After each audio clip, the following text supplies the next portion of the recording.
Mais uma vez, protocolos parecidos. Procedimentos eletivos, ele fala da dipirona como analgesia preventiva, então se mantém.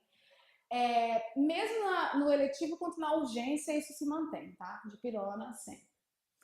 Corticoide pode ser dado de forma pré-operatória. Sedação mínima, ele também sempre faz.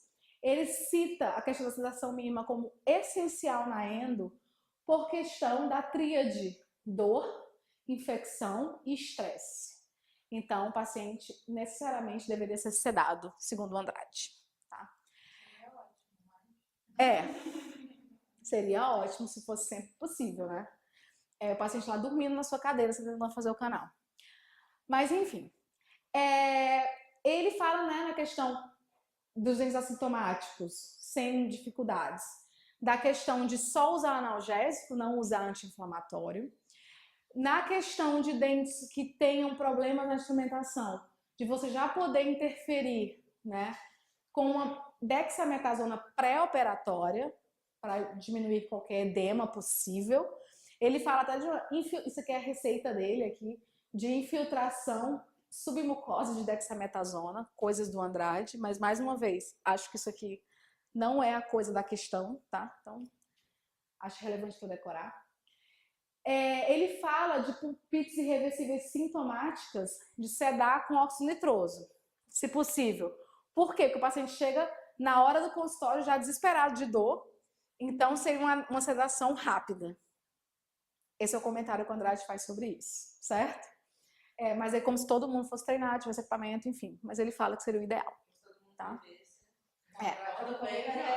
Chegou com muita dor, gritando de dor, deita aqui e já bota a máscara.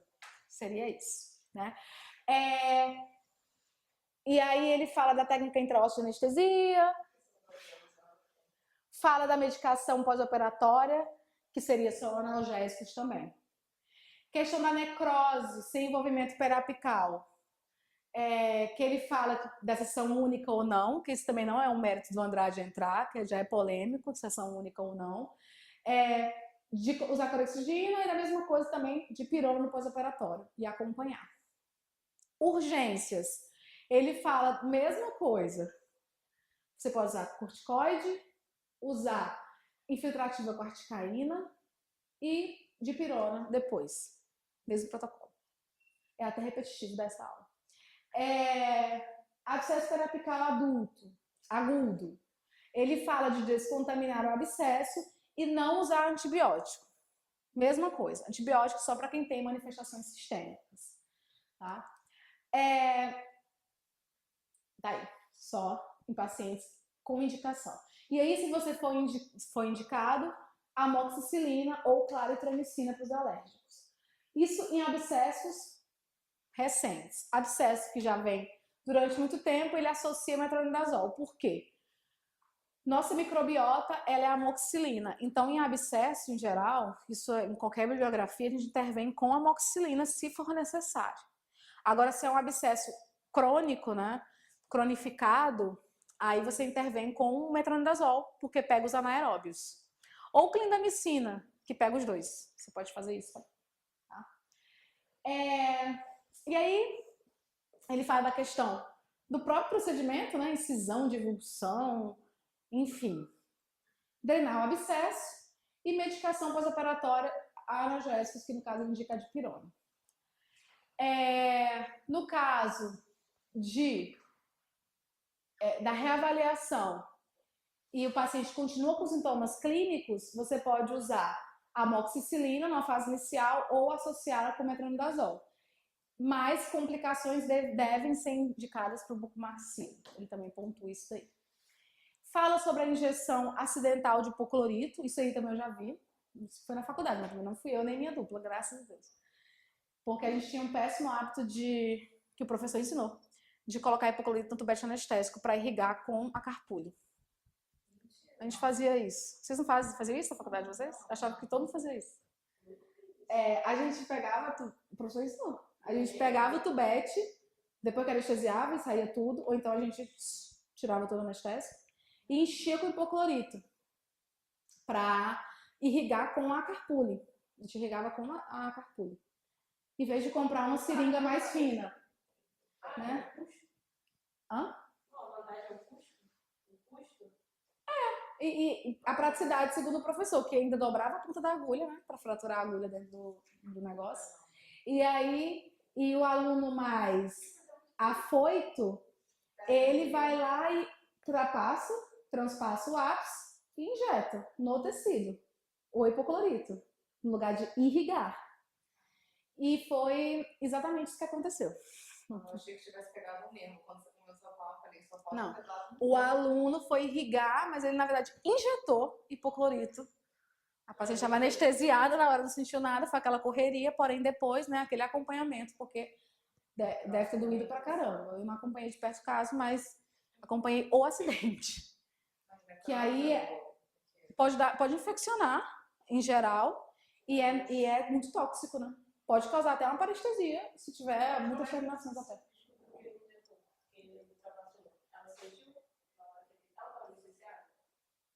Sentiu a compressão forte do líquido, mas não sentiu dor na hora, porque estava anestesiada. Mas depois dá uma sensação de queimação muito grande, né? Isso. Sim. O contato direto do hipoclorito com o tecido, né? Mas isso aí é um contato intraósseo, imagina, intraósseo, uma trabécula. Deixa eu só te perguntar uma coisa que você falou lá atrás, da tetracyclina, para você não comer junto com o leite ou com o queijo. É porque vai ter agregação e vai excretar o antibiótico? A tetraciclina, por que não pode com leite, né? Porque ela é de ferro. A tetraciclina tem um íon ferro. Ela é um íon. E o leite tem cálcio, muito cálcio. Então, o ferro, ele quela o cálcio. Então, ele inativa o cálcio, ele quela o ferro, na verdade. Então, ele inativa o ferro. E aí, ao inativar o ferro, ele tira a ação total da tetraciclina. Então, e tem muita gente que toma antibiótico com leite, porque fala que protege. Então, tem que prestar atenção nisso. O Andrade não comenta essa interação. Tá? Mas no Lenita, eu acho que tem. O Lenita é mais completo, né? Bem maior o livro. Mas ela não atualiza, é um livro bem velho. Eu vou ter que escrever, né? Um livro de farmácia. Só que não tem tempo não. Bom, tenho que criar uma criança. Então, aí ele fala do protocolo, né? Da injeção submucosa acidental.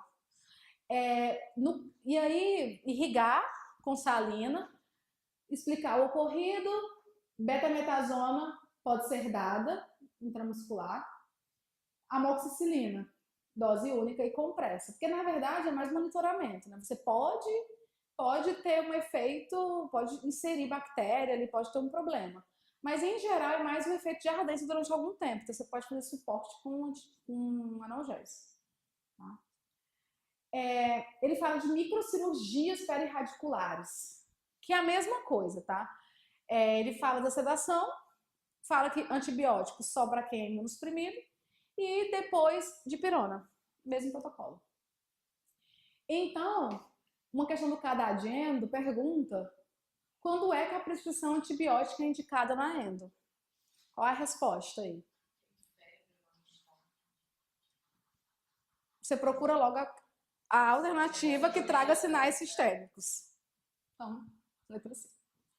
Segundo Lopes e Siqueira Júnior, as situações clínicas citadas nas alternativas abaixo necessitam de prescrição de antibiótico, exceto qual que não precisa de antibiótico? Abscesso com dor, certo? O resto não vai no sistema. As questões do CADA são muito mel na chupeta, perto da Marinha. São bem mais fáceis, tá? Eu acho.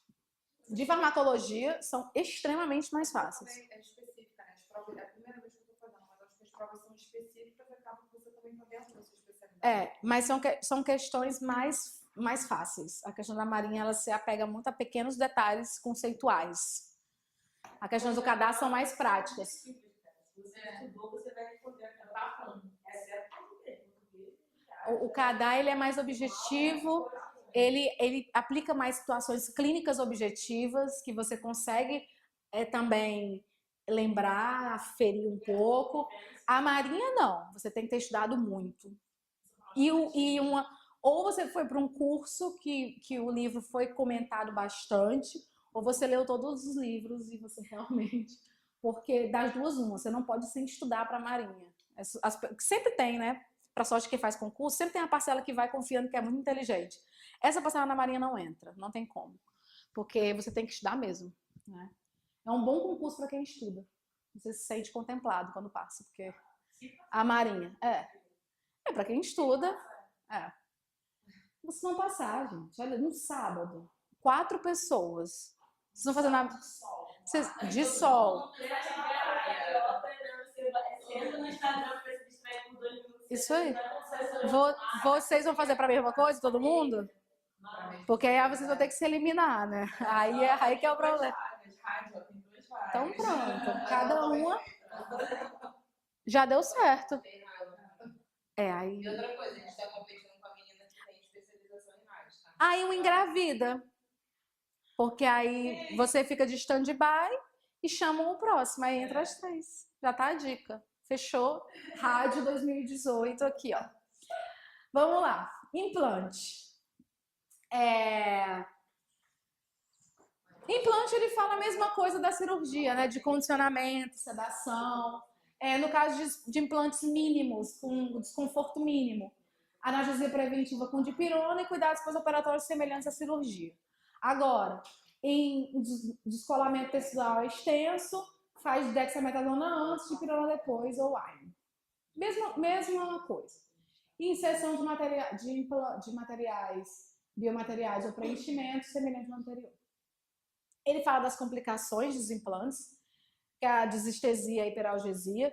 Desestesia, basicamente, é quando você aperta muito o parafuso, né? Parafusou demais, e aí o paciente sente a compressão. Então, o tratamento em geral é ou infiltração anestésica ou soltar um pouco o torque do implante, né?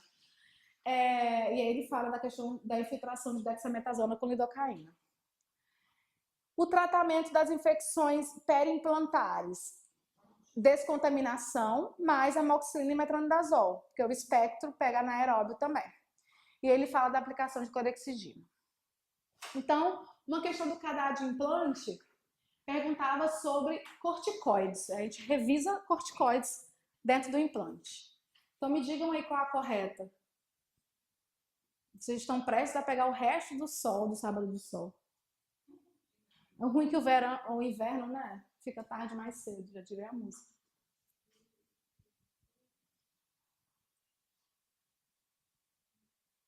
Qual a resposta?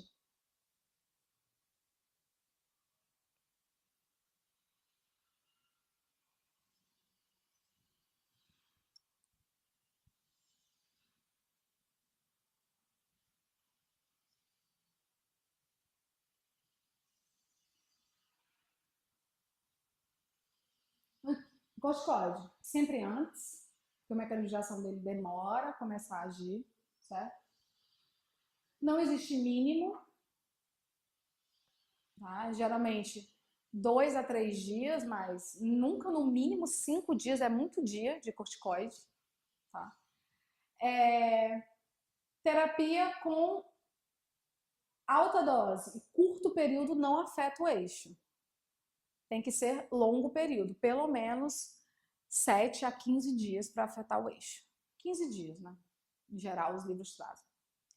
Se fosse online, então, poderia ser alta dose de estilo. Tipo, a Não, ó. Aqui tá falando assim, a terapia com alta dose de corticoide por curto período afeta o eixo suprarrenal, hipotalâmico e hipofisário. É aquele eixo que precisa fazer o desmame. Lembra? Isso, dos hormônios que a gente fez o esquema, que vocês desenharam, tiraram foto. A CTH. Isso. Então tem que ser por longo período para afetar o eixo, certo? então aqui não afeta. Isso, não afeta. E aqui a droga que poderia ser após a cirurgia seria o AINE. Que é isso a pergunta que você está fazendo, né? Que ele tem ação rápida. Aí poderia ser um AINE. Um texto gigantesco que eu não vou ler devido ao horário, mas ele é um texto que fala sobre algumas coisas do tipo melhora a saúde da mucosa, é um enxaguatório muito bom, Aí olha as alternativas. Quando fala em enxaguatório de amplo espectro, padrão ouro, clorexidina, porque ninguém é melhor que ele. Sedação consciente em implanto. Qual das alternativas abaixo é um benzodiazepínico? Aí você me diz que a prova do cadáver não é uma mãe. Se isso não é uma mãe, quem aí é benzodiazepínico? Diazepam. Pediatria. Isso aí eu acho que é o mais complicado aí do Andrade. Tem algumas coisas diferentes. Então, assim, a questão da sedação é contraditória. Ele fala do diazepam e midazolam. Ele fala da anestesia local, que pode ser tanto lidocaína quanto articaína, mas a articaína ele fala em maiores de 4 anos. A questão dos tubetes anestésicos, saliento. Tem o livro do Malamed. O Malamed atualizou. Falamos isso na aula passada. Tubete anestésico para criança ou adulto, em geral, cai Malamed. Certo? Aliás, para adulto cai o Malamed. Para criança cai a pediatria. Então, nenhum, em geral, cai Andrade. Certo? Então, e a pediatria é o do Andrade. Não atualizou. Continua não atualizado. Então, prestem atenção que se cai cálculo de dose para criança, segundo o McDonald, é a tabela antiga. Certo? Dor. Criança não toma AINE, relembrando, apenas o ibuprofeno, que é o alívio, né? Bastante prescrito.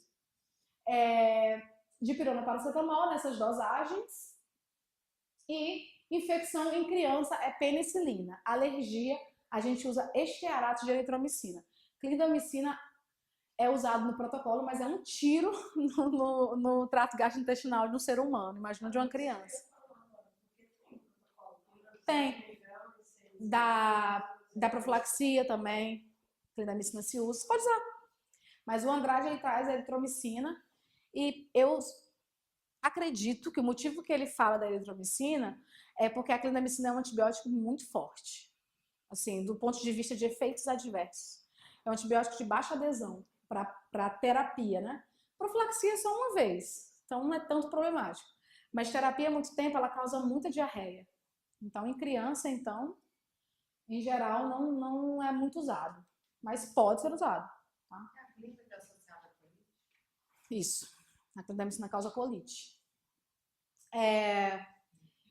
Antibiótico em criança nenhum é bom, né, na verdade. Mas, enfim.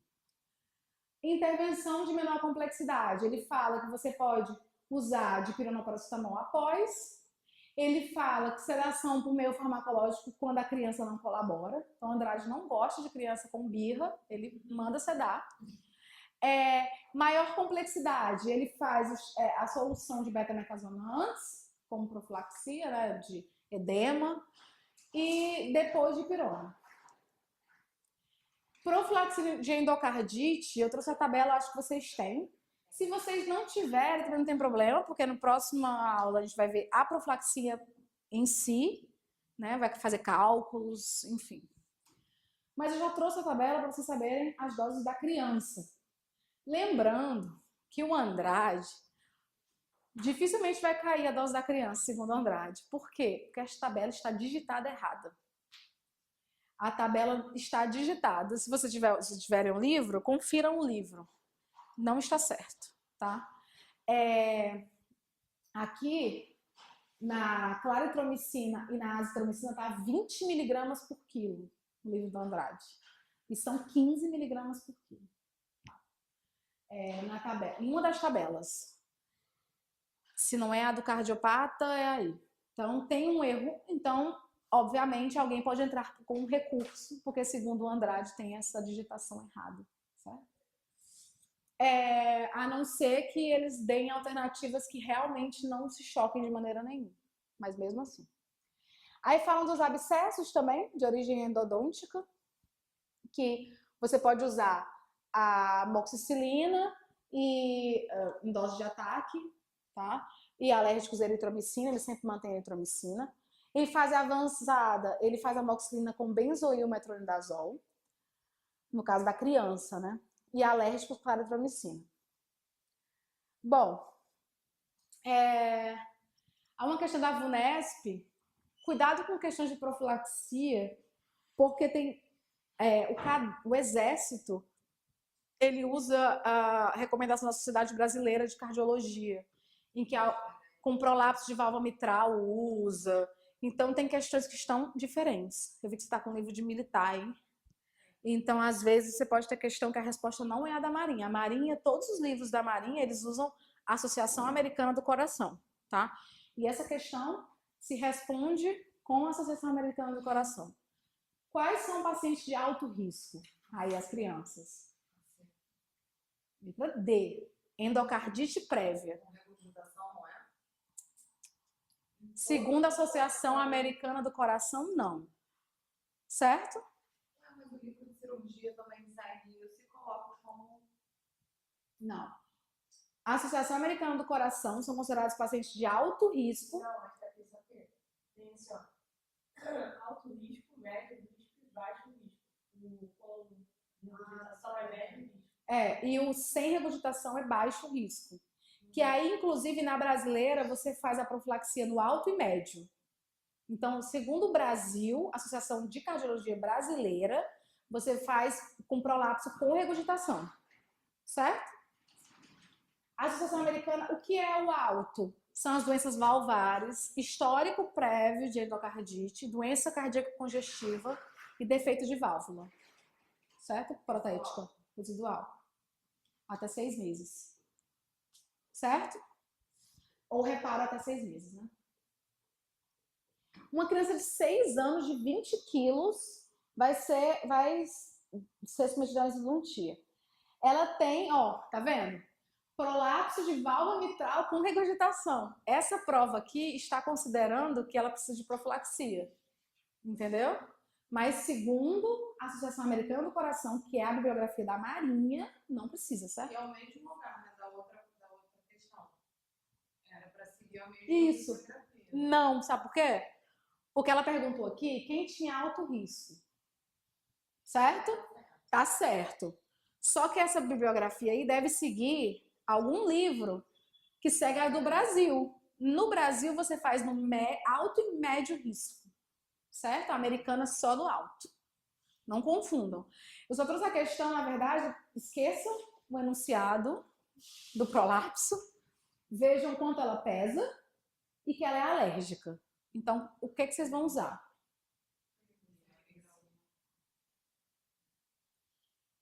Clinda, 400, 1 hora antes. É, o que você demora 1 hora antes? Mas 400 já não? 20 miligramas por quilo. Veja quando ela estava 15 miligramas. 20 miligramas por quilo. 20 vezes 20, 400. Tá? O Andrade estava digitado errado. Tá digitado 15 e é 20. Eu falei o inverso, né? Tá digitado 15 e é 20. Na tabela do Andrade. Tá? E aí, ó, tá vendo? Caiu na Marinha em 2015. Mas perguntando para crianças a bibliografia da pediatria. Qual a dose máxima de mepivacaína para uma criança de 20 quilos? Cálculo de tubetes aí. Não precisa calcular os tubetes. Lembra que ela odeia. Você para no início. Você para no início, ó. Você não precisa chegar no número de tubetes. É só a primeira etapa, ó. Segundo o McDonald's, a dose tóxica é 4,4. Então, lembra, 3%. 3 miligramas em 100 ml. 3 mil, né? Você converte 30 miligramas por ml, certo? A dose tóxica é 4,4 miligramas por quilo, então 88 miligramas.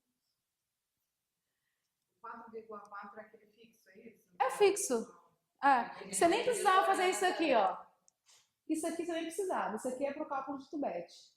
Na verdade, você responde só com isso aqui. Sabendo que a dose tóxica é 4,4 miligramas por quilo, ela tem 20? 20 vezes 4,4. 88. Precisava nem daquela primeira coisa. Eu já fui, ó, afoita para fazer o número de tubetes. Não precisava. Tá? Então, a resposta é a letra D. DTM. DTM é super rápido, ele só fala da questão de que é uma dor diferente, porque ela pode envolver mecanismos neuropáticos, e aí você pode usar, por exemplo, a amitriptilina, que é um antidepressivo tricíclico, ou mesmo propanolol em baixa dose, tá? Então ela não para com AINE, com dipirona, você precisa entrar com outros fármacos. Ele fala de situações específicas, como o espasmo agudo, que tem o trigger point, né, que é o ponto de gatilho, que você aperta e irradia a dor. E aí ele fala do controle de dor, do bloqueio anestésico diagnóstico, que o pessoal da DTM nem faz mais isso, mas o Andrade comenta, de você fazer esse bloqueio pela lidocaína, que aí se parar o trigger point é porque era um gatilho. Controle de dor com dipirona, e ele fala também da tizanidina, que é um agonista alfa-2, nessa dose pode ser usado. Fala da miosite, que é, por ser uma inflamação, você pode usar a betametasona, que é o corticoide, ou a nimesulida. E a dor facial crônica, a amitriptilina em baixa dose, 25 mg por dia. Então, de DTM, é isso que ele fala. São esses fármacos. E estomatologia, finalmente, ele contempla a minha especialidade bastante. Ele fala basicamente de aftas e de cândida. Então, ou seja, não precisava nem ter quebrado a cabeça de especialização, né? Com a mucosélia, ó. Afta, úlcera aftosa recorrente. Ele fala aqui de uma manipulação, uma forma magistral, que eu também é improvável de cair. Fala da triancinolona, que é o Mucilon, que a gente usa em hora base, e fala da prednisona, que a gente só usa realmente em aftas muito grandes, recorrentes. Nunca usei, mas pode ser uma abordagem. No esquema de 3, 2, 1. 3 dias tomando 3, 2 dias tomando 2, 1 dia tomando 1, tá? Por conta daquela questão do desmame. Ele fala de herpes também, ó, esqueci. Na herpes ele fala que é só manutenção. A gente sabe que na herpes a intervenção quase toda é falha, porque a infecção segue seu curso natural de resolução, então não precisa prescrever a ciclovir. Em geral, ela antecipa 1 dia da progressão. Então, é controverso. Se você sente com muita antecedência e intervém muito precocemente, ele antecipa bem. Começa exatamente no pródromo, que começa a formigar. Mas paciente que já chega com a ferida, só paracetamol mesmo, ou ibuprofeno. Ou na verdade nada, né? Só aguentar firme. É uma base para esconder. Dieta líquida, evitar alimentos cítricos e repouso, né? Ele fala do aciclovir creme e do laser, né? Que na verdade é o que a gente mais usa.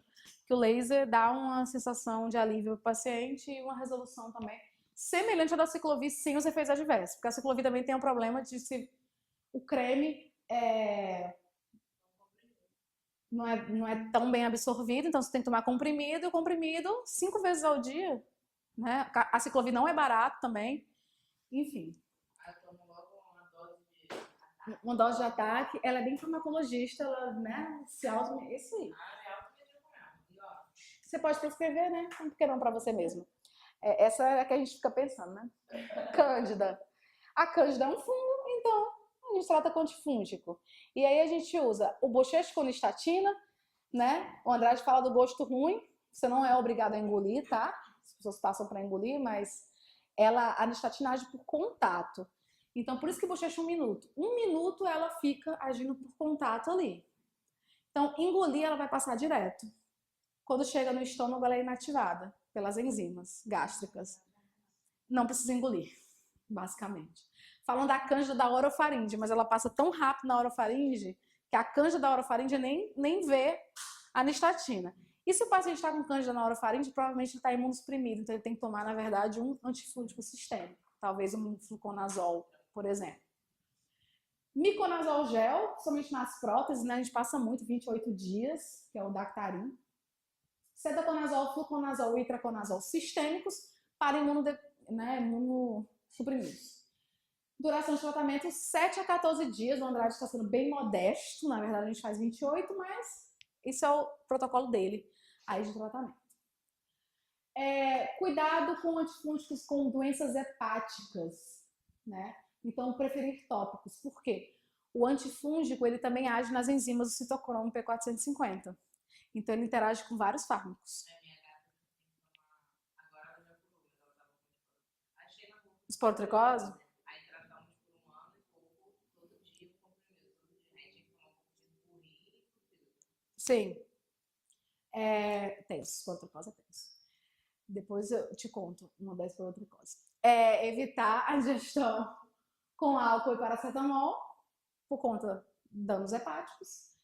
E esses azólicos, cetoconazol, fluconazol, podem potencializar midazolam e alprazolam, aumentando seus efeitos de sedação e de depressão respiratória. Tomar sempre após as refeições, inclusive, por quê? Porque antifúngico ele precisa de ambiente ácido. Então, se vai prescrever antifúngico sistêmico, você pode pedir para o paciente tomar com Coca-Cola, porque aumenta a absorção. É um truque, certo? Ou suco de laranja, se você for Bela Gil, você pode também. Ou um suco cítrico.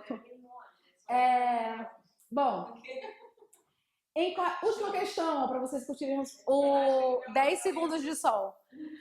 Em caso de herpes, qual o antimicrobiano com atividade antiviral que a gente usa? É isso, gente. Terminamos on time.